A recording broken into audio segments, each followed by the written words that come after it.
भाजप शिवसेनेत युती झालेली आहे। पक्षादेशानुसार नंदुरबार जिल्ह्यात आगामी लोकसभा व विधानसभा निवडणुका संयुक्तिक लढवणार असून जिल्ह्यातून काँग्रेस मुक्तीचा संकल्प केल्याची माहिती खासदार डॉक्टर हिना गावित यांनी दिली आहे।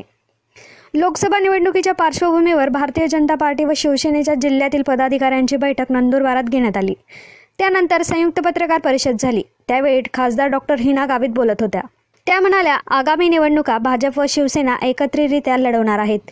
त्यासाठी चर्चा करण्यासाठी पदाधिकाऱ्यांची बैठक घेण्यात आली। मतदारसंघात 5 वर्षात विकासाची अनेक कामे केलेली आहेत। सरकारच्या प्रत्येक योजना तळागाळातील लोकांपर्यंत पोहोचवण्यात यश मिळाले। जिल्ह्यातील सिंचनासह अनेक प्रश्नांवर लोकसभेत मुद्दा उपस्थित केल्याचे त्यांनी सांगितले। युतीची घोषणा झाली आणि त्यानंतर आपल्या जिल्ह्यामध्ये देखील भारतीय जनता पार्टी शिवसेना ची जी युती आहे त्याची आज पहिली बैठक या ठिकाणी आज करण्यात आलेली आहे। त्यामध्ये शिवसेनेचे सर्व जिल्हा पदाधिकारी, शिवसेना जिल्हा प्रमुख आणि भारतीय जनता पार्टीचे जिल्हा अध्यक्ष आणि नंदुरबार विधानसभेचे आमदार आदरणीय गावित साहेब, अशा पद्धतीने या ठिकाणी आज पहिली समन्वय बैठक या ठिकाणी झालेली आहे आणि अधिकृतपणे आता भारतीय जनता पार्टी शिवसेनाची युती नंदुरबार जिल्ह्यामध्ये देखील या लोकसभा निवडणुकीसाठी झालेली आहे।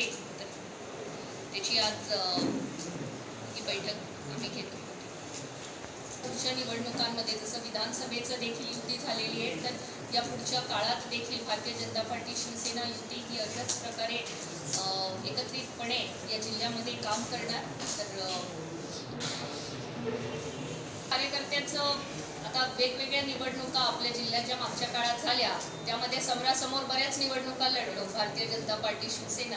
तर स्वाभाविकपणे मिक्स फिलिंग्स लोकांच्या होत्या, परंतु पक्षाचा आदेश भारतीय जनता पार्टीला देखील आहे, शिवसेनेला देखील आहे आणि आज एकत्रितपणे लोकसभा आणि विधानसभेच्या निवडणुका आपल्याला एकत्रितपणे लढायचं आहे असा आमच्या दोन्ही पक्षांच्या प्रमुखांचा निर्णय असल्यामुळे पार्टीच्या कार्यकर्त्यांना आम्हाला एकत्रितपणे काम करायचंच आहे आणि येणाऱ्या पुढच्या काळामध्ये आपला जिल्हा काँग्रेस मुक्त आम्हाला करायचा आहे। हे आमचे